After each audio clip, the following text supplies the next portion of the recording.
Ce journal vous est présenté par Bijouidi Kalemo. Bonjour à tous et merci de nous rejoindre sur Digital Congo pour vous informer. Une délégation de l'Union européenne séjourne en République démocratique du Congo. Une délégation conduite par Jean-Michel Dumont est allée soumettre au Premier ministre l'engagement de l'Union européenne à soutenir l'accord cadre qui a été signé à Addis Abeba sur la crise qui prévaut dans l'est du pays.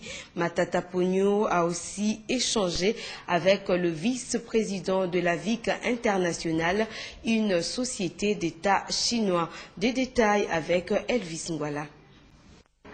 La communauté internationale, et en particulier l'Union européenne, reste très engagée pour assurer la réussite de l'accord cadre signé à Kampala sur la crise à l'est de la République démocratique du Congo.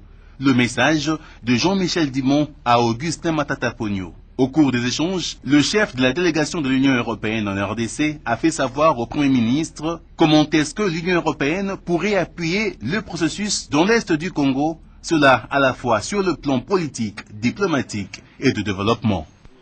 Nous allons soutenir donc les initiatives, en particulier celles qui sont prises au niveau régional. Je pense qu'il y aura un appui au mécanisme de vérification conjoint. Nous participerons au mécanisme de suivi de cet accord ici à Kinshasa et puis les deux réunions qui sont prévues au niveau international, une chaque année à Addis Abeba en marge du sommet et l'autre à New York en marge de l'Assemblée générale des Nations unies. Pour ce qui concerne les modalités, c'est justement l'objet des discussions que nous aurons avec les différents ministres dans les semaines et les mois à venir. Autre audience, c'est avec la société d'État chinoise spécialisée dans l'aviation civile, dénommée AVIC International. AVIC est en coopération avec la RDC, cela depuis 3 ans, et par cette coopération, elle veut donc appuyer les lignes aériennes congolaises. Déclaration de son vice-président, M. Xubou. Actuellement, les avions qui sont exploités en RDC, ils sont exploités depuis de très longues années. Donc il est inévitable que les accidents arrivent. Si l'arrivée de nos nouveaux avions, donc cela va largement améliorer le transport des personnels et aussi des marchandises. Le vice-président de AVIC International l'a aussi confirmé, une fois conclu, AVIC qui coopère avec les meilleures sociétés de fabrication du monde des avions, va fabriquer ces avions en Chine et va les convoyer en République démocratique du Congo. L'amélioration du climat des affaires suivie à la loupe par le Premier ministre pour évaluer l'état d'avancement de ce processus. Il se tiendra désormais tout le lundi soir une réunion d'évaluation et c'est là à la veille de l'arrivée d'une mission de la Banque mondiale en rapport avec le classement Doing Business. La question était évoquée autour de Matata Ponyo. Un reportage signé Elvis Ngwala.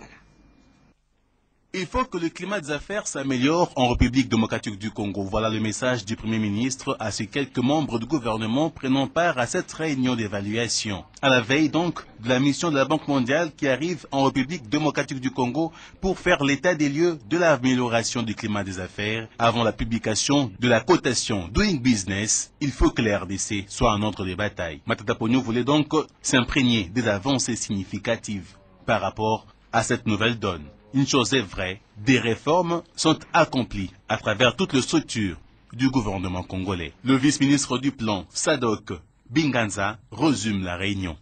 Nous venons de réaliser qu'il y a eu des avancées très notables. Les réformes, elles sont nombreuses. Il y a des réformes dans le domaine de la justice, dans le domaine de l'économie. Par exemple, la création d'entreprises.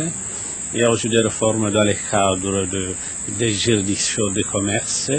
Tout ça, ce sont des mesures qui concourent à l'amélioration de l'environnement des affaires. Nous devons attirer à tout prix les investissements. Et pour le faire, il faut réformer et le système judiciaire, mais aussi le système qui est chargé de perception des taxes, et ainsi de suite. Ce sont des mesures, mais qui sont exécutées par plusieurs ministères sectoriels.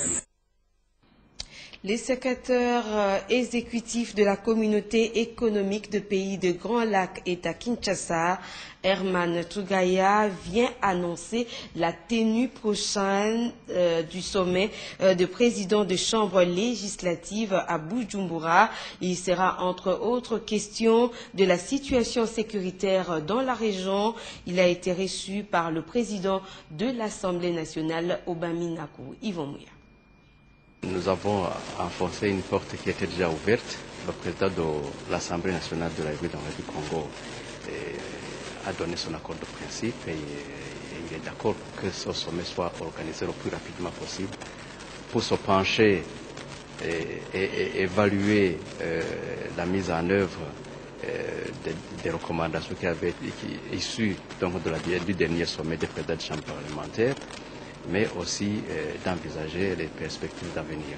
À l'époque, les présidents de chambre parlementaire avaient été informés sur la situation sécuritaire au niveau de la communauté. Ils avaient mis un certain nombre de recommandations là-dessus pour que les trois pays restent rapprochés.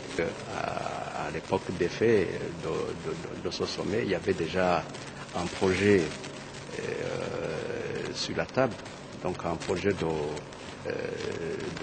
d'accord sur la défense et la sécurité mutuelle au sein de la CPGL. La CPGL, c'est l'une des vieilles communautés du continent. C'est vrai, elle a connu quelques problèmes pendant la période dans laquelle il y avait un vent, je dirais, qui soufflait sur la région, un vent d'insécurité. Mais depuis la reprise des activités en 2007, la communauté, elle fonctionne, elle est réelle, il y a un rapprochement des peuples, il y a un rapprochement donc même au niveau politique des trois pays. Donc c'est une communauté qui vit. Merci. Il faudra noter aussi que le docteur Denis Mukwege est à Kinshasa, spécialiste dans la prise en charge de femmes victimes de violences sexuelles dans l'est de la République démocratique du Congo, et médecin directeur de l'hôpital de Panzi, a tenu un point de presse pour expliquer à l'opinion nationale son parcours. Aussi, la journaliste belge Colette Brackman vient de présenter son ouvrage où elle parle du docteur Denis Mukwege, le tout avec Bibi Shmika Bantaki. Profitant de son séjour à Kinshasa où il compte organiser plusieurs conférences en marge du mois de la femme, mois de mars, le docteur Denis Mukwege, gynécologue de renom et spécialiste dans la prise en charge des femmes victimes de violences sexuelles à l'est du pays, tient ce point de presse pour expliquer à l'opinion nationale son parcours. Serviteur dévoué pour la cause de la femme, Dr Denis Mukwege, qui a toujours été au chevet de la femme, souffrant notamment des fistules obstétricales et gynécologiques. Des femmes qui s'en sortent souvent guéries de main du gynécologue. Denis Mukwege est fier de rendre ce service. Aujourd'hui, nous avons des urgences prises en charge 40 000 femmes dans des situations plus ou moins graves, mais en fait qui sont des situations de viol, mais c'est des viols qui sont utilisés comme une arme de guerre et même plus fort une stratégie de guerre, puisqu'en fait, lorsque vous voyez la façon dont ces différents miliciens commettent ces viols, ce sont des viols qu'ils commettent de façon méthodique. Ce point de presse a été marqué par la présentation de l'ouvrage écrit par la journaliste belge Colette Brackman intitulé « L'homme qui répare les femmes ». L'auteur parle du docteur Denis Mukwege de son combat pour reconstruire l'organe génital féminin. Et je trouve que donner l'image d'un Congolais qui est un héros positif, qui fait quelque chose, qui fait son travail, mais qui va plus loin que ça, qui fait quelque chose pour son pays, c'était aussi important par rapport à l'opinion occidentale, l'opinion belge, qui souvent dévalorise la population congolaise d'une façon injuste. Pour Dr Denis Mukwege, avec la présence de rebelles du M23 à l'est du pays, les chiffres des femmes violées a sensiblement augmenté. Et les gynécologues est formel, le seul remède définitif à ces phénomènes, c'est le retour total de la paix. Le ministre du genre, famille et enfants a séjourné il y a peu à New York aux États-Unis. Sur place, Geneviève Inagossi a présidé au nom du chef de l'État Joseph Kabila la réunion des concertations francophones sur les violences sexuelles faites aux femmes et aux filles. À l'occasion, le ministre du genre a invité les femmes venues des différents pays à l'élaboration d'un plan francophone de lutte contre les violences sexuelles tel que recommandé lors du 14e sommet de la francophonie tenu à Kinshasa. Un reportage signé Muriel Samp. En séjour de travail à New York, où elle a participé à la 57e session sur la condition de la femme, la ministre du Genre, de la Famille et de l'Enfant, Geneviève Inagossi Kassongo, a présidé au nom du chef de l'État Joseph Kabila Kabange la réunion de concertation francophone de haut niveau sur les violences faites aux femmes et aux filles.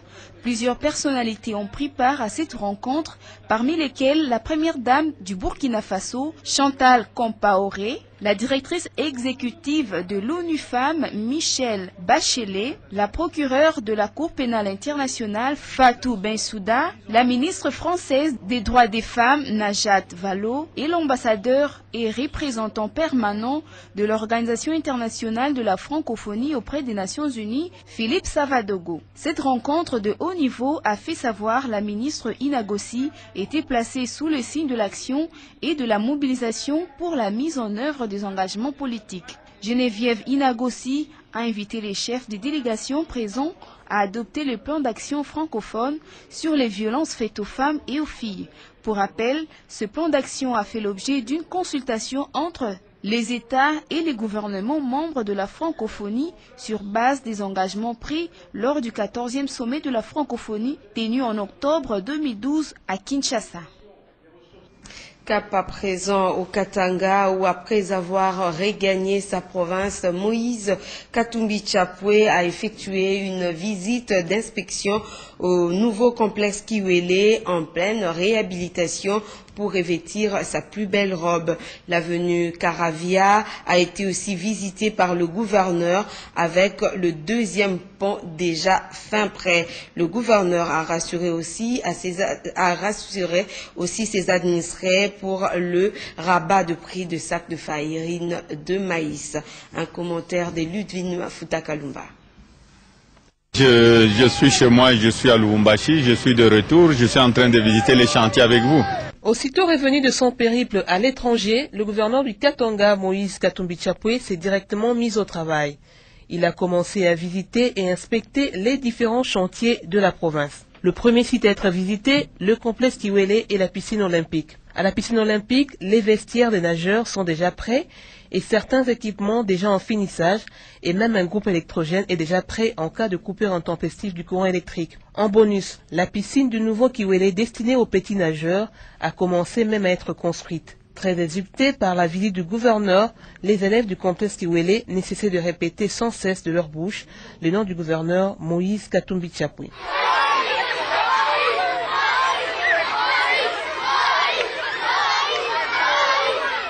Après la visite du complexe Kiwele, le chef de l'exécutif provincial du Katanga s'est rendu au chantier de l'avenue Caravia en élargissement. Le deuxième pont est déjà fin prêt avec le mur de soutènement. Très soucieux de sa population, Moïse Katumbi Chapwe a rassuré la population du Katanga que le prix du sac de la farine de maïs va baisser d'ici le mois d'avril et va revenir à 13 500 francs congolais. Vous savez, j'avais amené un stock de farine. Je croyais que les opérateurs économiques ont compris. Bon, comme le stock était presque terminé, ils ont augmenté le prix. Je venais de passer une autre commande. La farine est déjà à Lubumbashi, la farine est déjà sur le marché. Que la population soit tranquille. De toute façon, cette année-ci, il y a eu beaucoup de gens qui ont cultivé. Au mois d'avril, on aura notre récolte. Mais avant la récolte du mois d'avril, nous allons tout faire pour maintenir le prix, donc au prix de 13 500 francs le sac de maïs. Restons à Lubumbashi pour vous parler du match amical dans le cadre de la journée de la femme entre les femmes de Nyota TV contre celles de Kiondo TV. Score du match 3-0 en faveur de Nyota TV. Commentaire.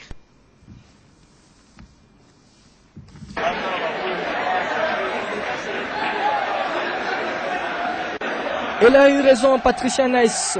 3-0, c'était son pronostic de Nyotadam face à Kyondo. Effectivement, c'était chose constatée au stade tout-puissant Mazembe Anglebert ce samedi 9 mars 2013 à l'occasion de la journée internationale de la femme, décalée seulement de 24 heures. Ils ont été tous en parfaite communion avec leur équipe de Nyotadam. Eux, ce sont les cadres et agents de la chaîne qui fait du sport réellement son affaire. Et devant Kyondo, Nicole Mouepou et ses coéquipières ont battu 3-0.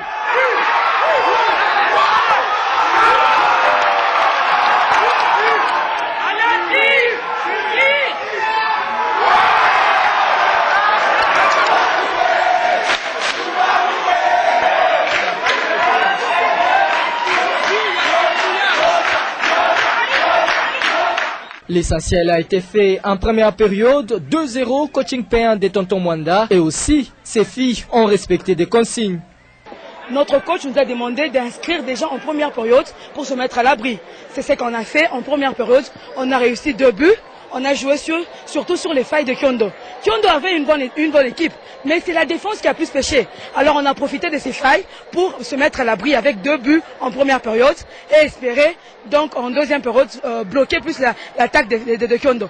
Et pour bien asseoir cette victoire, un 13e but interviendra à la 80e minute, d'où les techniciens de Nyota pouvaient se permettre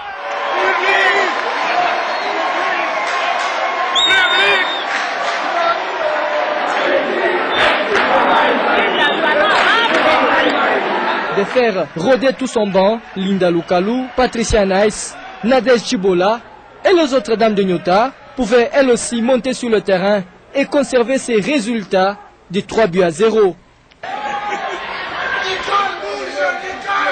La lumière de l'étoile a ébloui les batteurs de Kyondo. Ainsi, la chaîne d'Olivier Touta a assis sa suprématie sur celle de Tarsis Kasongume Mayamba chez les messieurs et désormais chez les dames. Voilà, c'est la fin de ce journal. Merci à vous de l'avoir suivi. Je vous retrouve tout à l'heure à 13 h pour une prochaine édition. D'ici là, portez-vous bien. Au revoir.